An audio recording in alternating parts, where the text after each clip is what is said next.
Olá, muito bom dia. Muito obrigado mais uma vez pela sua companhia. Está começando mais um programa Agronegócio e você vai ver agora. Mercado do boi gordo em alta em todo o país. Leite comercializado entre as indústrias sofre nova queda de preço. Marfrig confirmou que vai reabrir as unidades no Mato Grosso do Sul, Rio Grande do Sul e Rondônia no terceiro trimestre deste ano, junto às unidades de Goiás e Mato Grosso. Segunda semana de agosto, a balança comercial registrou superávit superior a 800 milhões de dólares. A advogada Fernanda Chaveiro da Silva vai comentar sobre contrato de trabalho intermitente. Limite de crédito à cooperativa deve subir e mercado futuro de opções. O agronegócio está começando.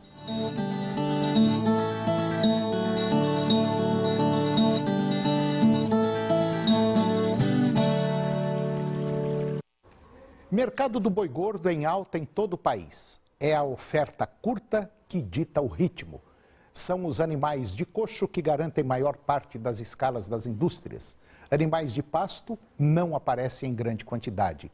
A dificuldade de compra de matéria-prima, que se arrasta há pelo menos 2 semanas, já faz algumas indústrias pularem dias de abate ou então trabalhar com a ociosidade crescente.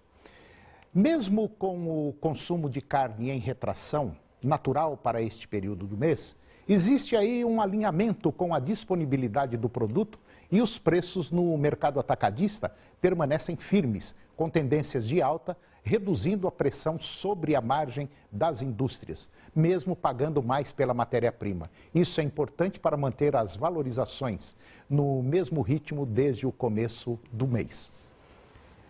No mercado spot, ou seja, aquele leite que é comercializado entre as indústrias, o preço do produto teve nova queda na primeira quinzena de agosto. Segundo o levantamento da Scott Consultoria, em São Paulo, o litro ficou cotado em média R$ 1,12, isto posto na plataforma. Houve queda de quase 7% na comparação com a quinzena anterior. Em Minas Gerais e em Goiás, as quedas foram de 8,6% para Minas e 7,7% para Goiás. Na comparação quinzenal, os negócios ocorrem em média em R$ 1,08 por litro em Minas Gerais e R$ 1,07 por litro. A produção aumentando e a demanda fraca na ponta final da cadeia pressionam as cotações do leite no mercado spot e também nos demais elos da cadeia produtiva. A expectativa agora no curto e médio prazos é de que a pressão de baixa continue no mercado do leite. A gigante multinacional de carne Marfrig confirmou que vai reabrir as unidades de Paranaíba, no Mato Grosso do Sul, Alegrete, no Rio Grande do Sul e Ji-Paraná, em Rondônia, agora no terceiro trimestre deste ano. Junto com as unidades de Pirinópolis, em Goiás, e Nova Chavantina, no Mato Grosso, que já retomaram a atividade em julho. A empresa espera elevar a sua capacidade em torno de 20% aí de abate, agora no último semestre deste ano, e ao todo a companhia vai contratar 4.500 funcionários. A expansão da empresa ocorre no momento de inversão do ciclo da pecuária, com maior oferta de bois prontos para o abate e também em meio à crise vivida pela JBS, que reduziu os abates no país após a delação dos irmãos Batista.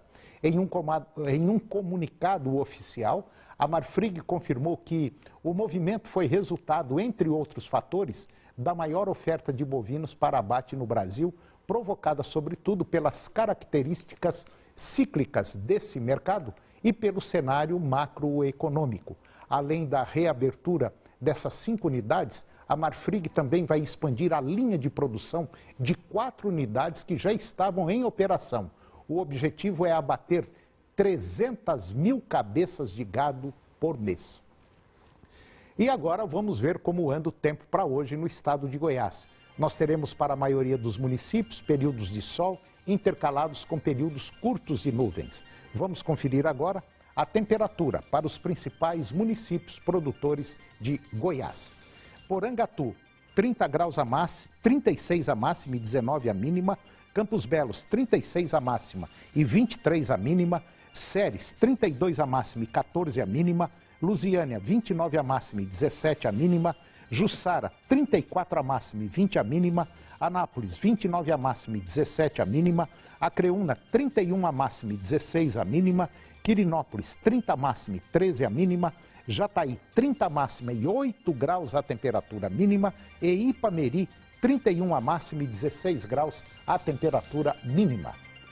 E depois do intervalo, você vai ver que na segunda semana de agosto, a balança comercial registrou superávit superior a 800 milhões de dólares. A advogada Fernanda Chaveiro da Silva vai comentar sobre contrato de trabalho intermitente. E limite de crédito à cooperativa deve subir. E vamos falar também sobre mercado futuro e de opções. Nós voltamos já.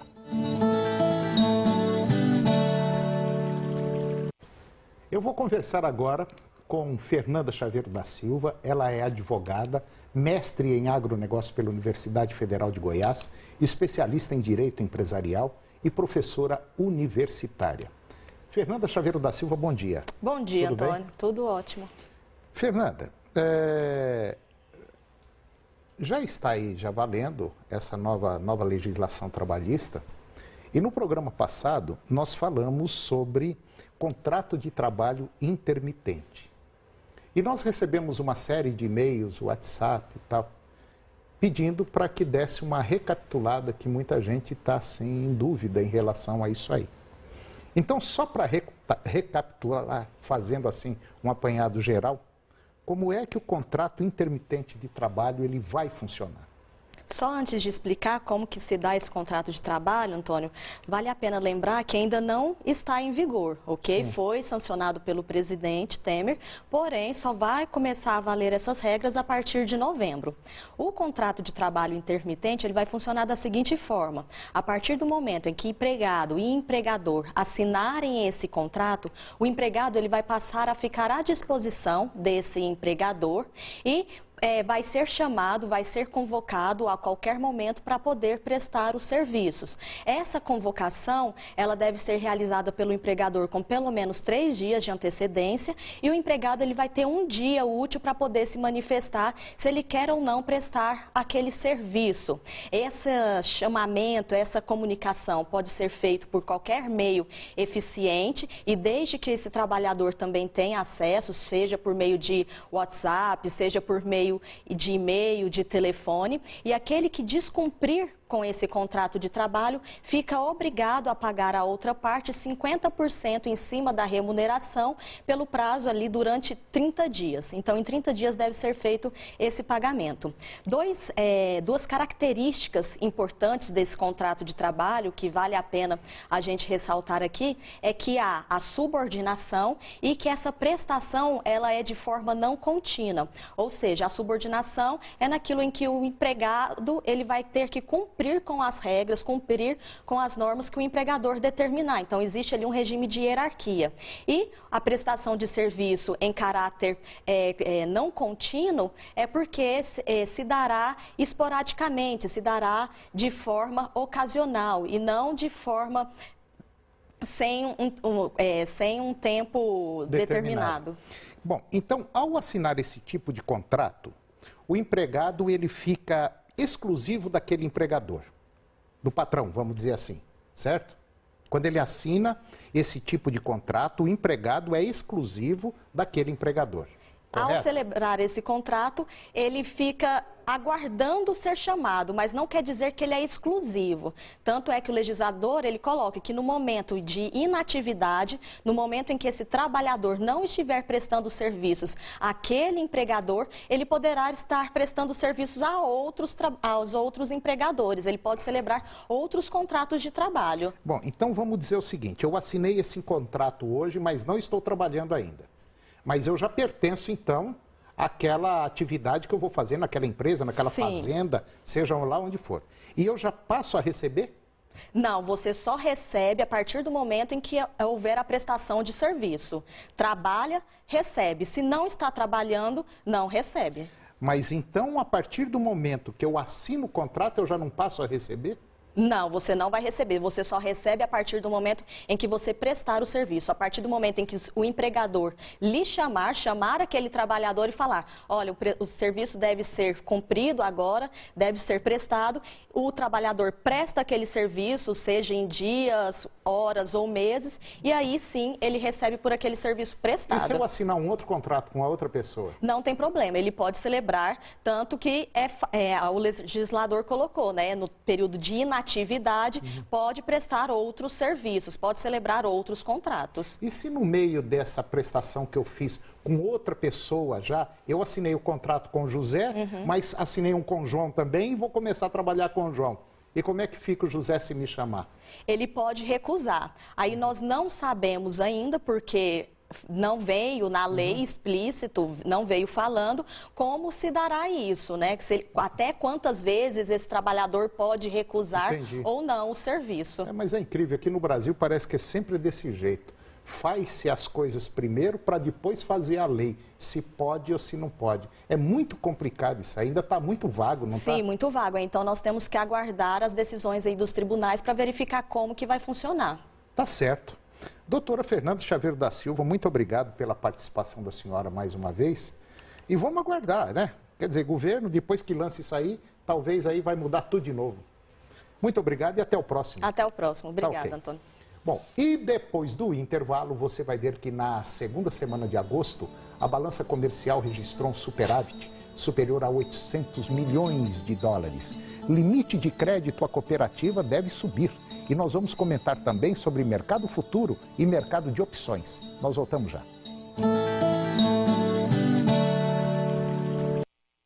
Na segunda semana de agosto, a balança comercial brasileira registrou um superávit de 873 milhões de dólares, que é o resultado de exportações de 3,9 bi e importações de 3 bilhões de dólares.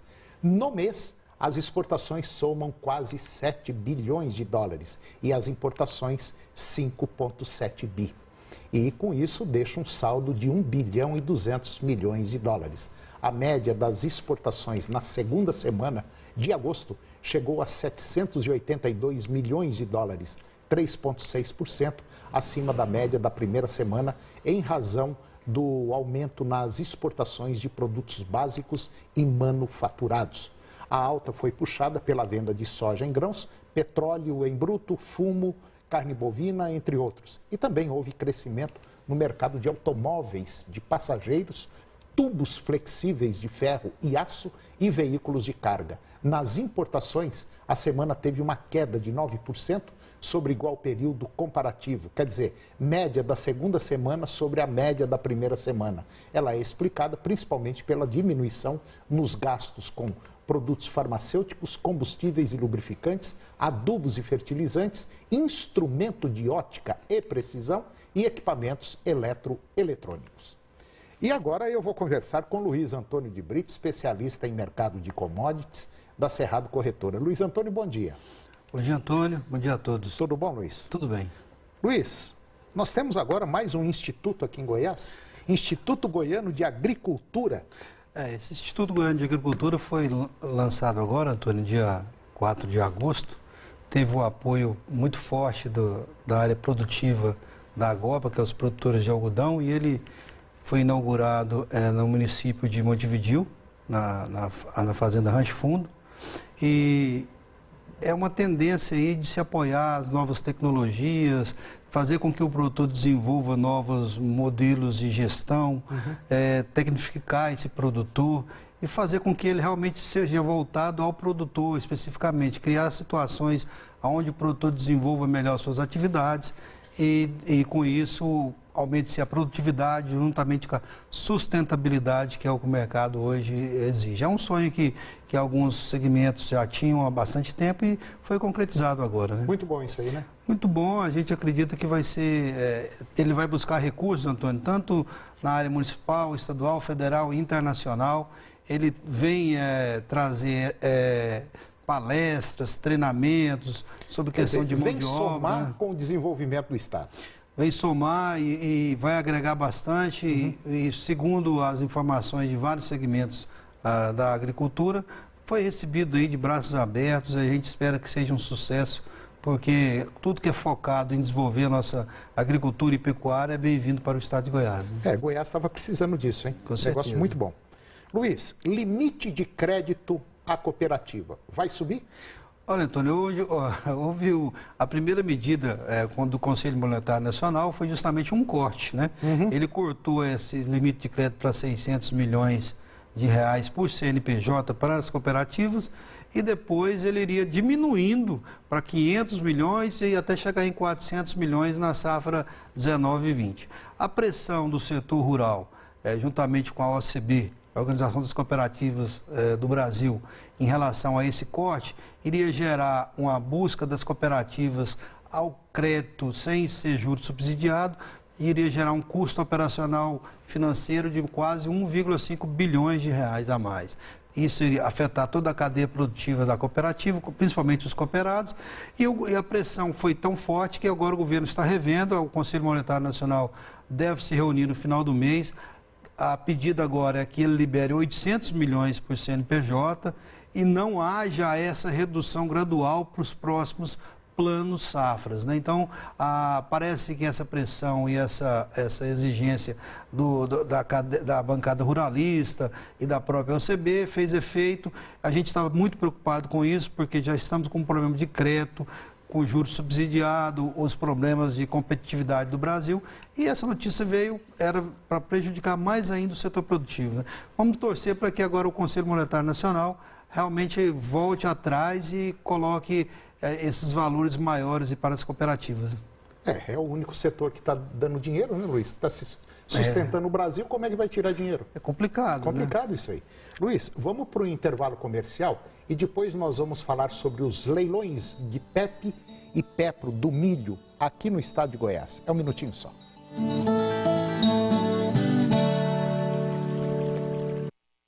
Eu estou de volta conversando com Luiz Antônio de Brito, especialista em mercado de commodities lá da Cerrado Corretora. E agora nós vamos fazer um resumo dos leilões de PEP e PEPRO que teve aqui em Goiás e também Distrito Federal. Luiz, como é que foi a aceitação desses leilões? Olha, Antônio, os primeiros leilões, eles não tiveram aceitação, porque o prêmio era abaixo de 50 centavos, né? Teve 2 leilões desses valores que foram insuficientes para atrair o produtor ao mercado. E no mercado futuro, Luiz? Como é que está a situação do mercado futuro? O mercado futuro, nós trouxemos um exemplo aqui do boi, Antônio, que na posição aí no dia 15, que mostra que se você focar em outubro de 2017, você vai ver que esse fechamento aí é R$ 142. Nós tivemos uma situação que em outubro o boi estava R$ 118 a arroba para outubro. Então houve uma alavancagem para R$ 142 e eu fiz questão de colocar esse gráfico, mesmo ele não sendo atualizado, para mostrar que o produtor tem que buscar ferramentas de gestão, buscar ferramentas de controle de preço, que é o mercado futuro e de opção.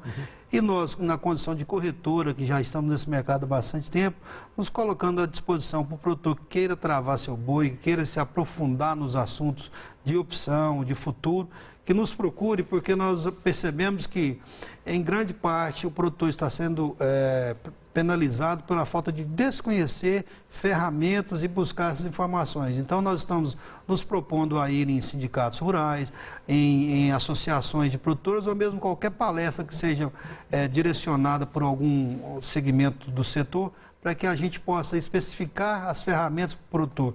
Não dá mais para produzir e olhar para o tempo e contar só com a sorte, Antônio. Só para você ter uma ideia, já tem conversa de boi superior a R$ 145 arroba em São Paulo, Mercado Futuro. Quem tiver condição de travar, trava, porque vai ganhar dinheiro.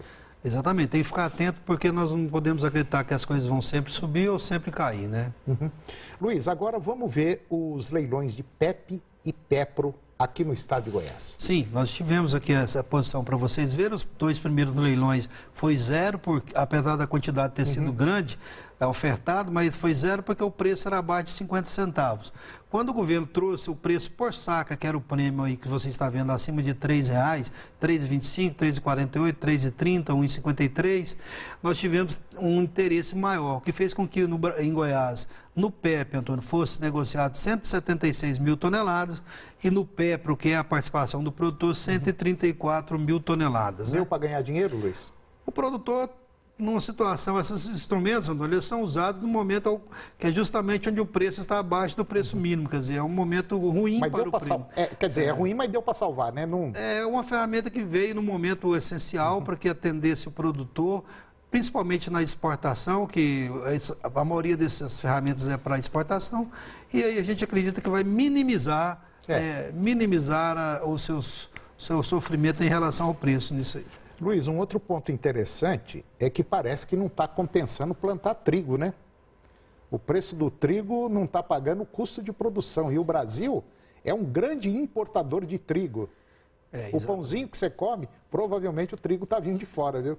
O trigo houve uma quebra no Paraná, principalmente a gente observa que no Paraná especificamente houve uma quebra pela seca, né, Antônio? E houve uma quebra pela geada. Então, se você observar, a produtividade cai na safra 16/17 e, consequentemente, cai também a produção. O Brasil cai também um pouco, vamos ficar com 5,6 milhões de toneladas no Brasil e mostra que o trigo está caindo de preço. E principalmente a Argentina tem uma safra um pouco mais cheia que deve entrar com esse trigo agora no Brasil a partir dos próximos dias aí. O Brasil importa basicamente um pouco mais da metade, né, Luiz, do que consome.